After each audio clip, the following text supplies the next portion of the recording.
because that's a punishing treatment. So, but as soon as the symptoms started to go away, they started to believe that somehow by wrapping them up and dunking them in cold water, it was draining the toxics out of their body. So they built the medical model around that. Pushing the biological theory of mental illness a step further, an American, Benjamin Rush, put forth the idea that insanity was caused by too much blood in the head. The cure?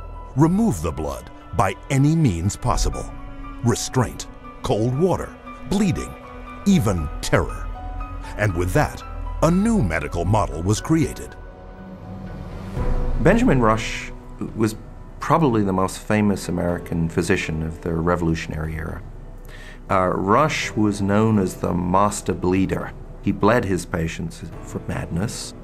He also invented something called the tranquilizer. It's a chair that looks a little bit like an electric chair.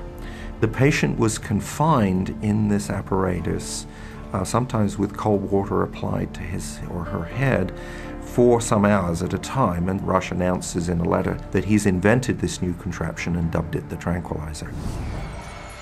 Rush's often lethal procedures were detailed in his 1812 textbook, which remained psychiatry's authoritative source for the next 70 years. He was so revered that in 1965, Rush was enshrined as the father of American psychiatry on the seal of the American Psychiatric Association. As the 1800s wore on, psychiatry's mounting failures at curing madness threatened their financial bottom line, forcing them to invent new medical models. The cures promised were not delivered. So by the 1860s and 70s, a growing mood of pessimism was covering Europe and North America, that effectively the new institutions were ever growing in size, but not growing in their effectiveness. The 20th century brought more medical models. American psychiatrist Henry Cotton mutilated his patients by removing their body parts, declaring this a breakthrough in the treatment of mental illness. The earliest target was the teeth and then the tonsils and the sinuses, but when patients didn't get better, the enthusiasts for this treatment then started to move down the body and to say, well, obviously patients have swallowed bacteria in their saliva, so stomachs need to go, spleens need to go, colons need to go. As public outcry escalated over torture and maiming of patients, psychiatrists would invent new methods, each one hailed as the miracle cure. But each one was ultimately proven no more effective nor less brutal than the last. This is a history of psychiatry, more or less, to damage the patient. I mean, this is a version of the original model, which was to chain them like animals. If you're doing it to somebody because you insist that they have to change, and you're going to do that by turning the screws, you might say, whether it's with medication, restraint, whatever, that's torture. And a huge part of what psychiatry has done really comes down to torture. As the 20th century progressed, psychiatry would continue to seek legitimacy by transforming itself into a medical discipline. But they succeeded only in creating more efficient ways of inflicting mental and physical torture and death, a legacy that has carried forward into modern psychiatry, with its most profitable medical model to date, the mass drugging of millions. But to do this, psychiatrists first had to shatter one of mankind's most cherished beliefs, decreeing that people were not what they thought they were.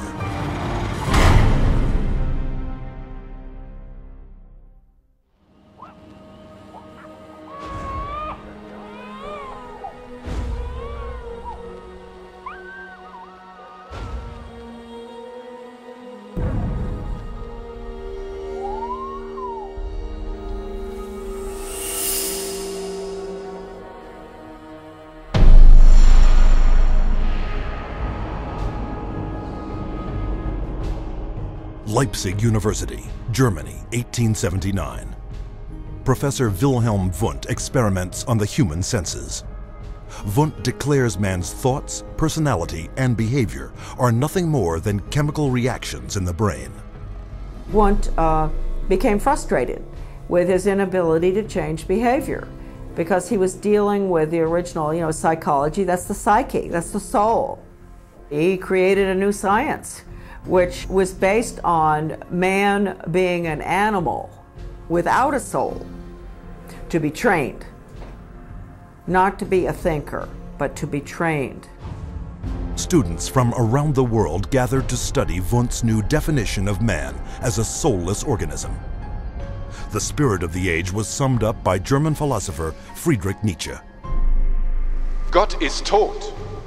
Gott bleibt tot. Wir haben ihn umgebracht. Following Wundt's theory, a Russian, Ivan Pavlov, conducted animal experiments seeking methods to modify behavior. Pavlov studied in Wilhelm Wundt's laboratory in Leipzig, Germany, in the late 1800s. And he experimented with dogs, with electrodes and stimulus response, denying privileges to denying rewards. And he noticed that when you brought out some food in front of animals, dogs in particular, that they would begin to salivate. So he'd ring the bell at the same time that he brought the food out, and then eventually, instead of bringing the food out, he just rang the bell, and of course the dogs got all excited. He called that a conditioned reflex. Pavlov's first human subjects were children. He punched holes in their cheeks to collect and measure their saliva. Pavlovian conditioning became one of the major foundations of a lot of behavioral science research in the 20th century. The idea that behavior could be controlled through repetitive conditioning became known as behaviorism. The behaviorists believed that all children are animals and can be trained as animals. This was the view of behaviorists. As a matter of fact, John Watson, the most famous of the behaviorists, says that you have to treat human beings or look at human beings the way you would look at the ox you slaughter. See, the behavior is not interested in what's up in your head or your soul, because they don't believe there is a soul. Watson's successor, Harvard psychologist B.F. Skinner, believed all behavior could be manipulated to suit whatever ends the behavioral psychologist was seeking. Skinner developed what's called operant conditioning, where he was able to demonstrate you can change animal behavior by certain schedules of reinforcement, by giving them rewards at certain times, and then you can teach pigeons to play ping pong, for example, and you can teach rats to run mazes. And you can teach human beings to seek certain economic or societal rewards. Skinner could actually shape new behavior patterns, and this actually was the sort of thing he quite soon became very famous for. Perhaps his most notorious experiment was the Skinner box. He was designing a Skinner box, which is something like a big playpen, but everything in it's controlled. The temperature's controlled, the light's controlled, and so on. And the idea is then you present children with certain stimuli that you want them to learn to react to. For nearly a year, Skinner isolated his daughter in a box similar to those he built for rats. The child was stimulated and had to respond in a certain way, like a chicken or a rat in a cage, because they firmly believe that children are animals. If you believe, though, that a child is a human being, you can't train him like a rat.